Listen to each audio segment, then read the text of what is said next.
যুক্তরাষ্ট্র ইসরায়েলের বিরুদ্ধে প্রতিশোধের আগুনে জ্বলছে ইরান। শনিবার একদিনেই মধ্যপ্রাচ্যের বিভিন্ন স্থানে চালানো পাল্টা হামলায় বহু মার্কিন সেনা ও সামরিক কর্মকর্তা হতাহতের শিকার হয়েছে বলে দাবি তেহরানের। এর মধ্যে বাহরাইনে থাকা মার্কিন নৌবাহিনীর ৫ম নৌবহরের ২১ সেনা নিহত এবং সংযুক্ত আরব আমিরাতের আল দফরা বিমান ঘাঁটিতে প্রায় ২০০ মার্কিন সেনা হতাহতের দাবি দেশটির।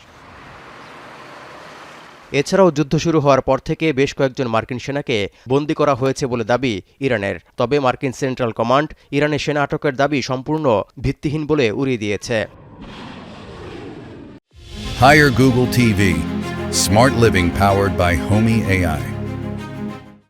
মধ্যপ্রাচ্যে থাকা ঘাঁটিগুলো থেকে শত্রুপক্ষ যতক্ষণ আক্রমণ অব্যাহত রাখবে ততক্ষণই পাল্টা হামলা চালিয়ে যাওয়ার হুঁশিয়ারি দিয়েছেন ইরানের জাতীয় নিরাপত্তা কাউন্সিলের মহাসচিব আলী লারেজানি। এমনকি যুক্তরাষ্ট্র ইসরায়েলের বিরুদ্ধে অন্তত ৬ মাস তীব্র লড়াই চালিয়ে যাওয়ার জন্য প্রস্তুত বলে জানিয়েছে আইআরজিসি। আর ইরানের পাল্টা হামলা অব্যাহত থাকায় যে কোনো হুমকি মোকাবিলার জন্য প্রস্তুত বলে প্রথমবারের মতো ঘোষণা দিলেন সংযুক্ত আরব আমিরাতের প্রেসিডেন্ট।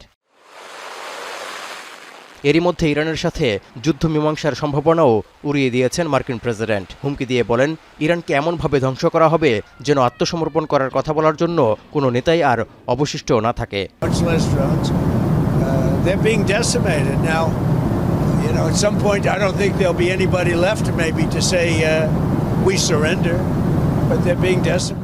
এদিকে মধ্যপ্রাচ্যে যুক্তরাজ্যের বিমান বাহিনীর রণতরীর আর প্রয়োজন নেই বলে মন্তব্য করেন ডোনাল্ড ট্রাম্প। বলেন, যুদ্ধে জয়লাভের পর যুক্তরাজ্যের এমন উদ্যোগের দরকার নেই যুক্তরাষ্ট্রের।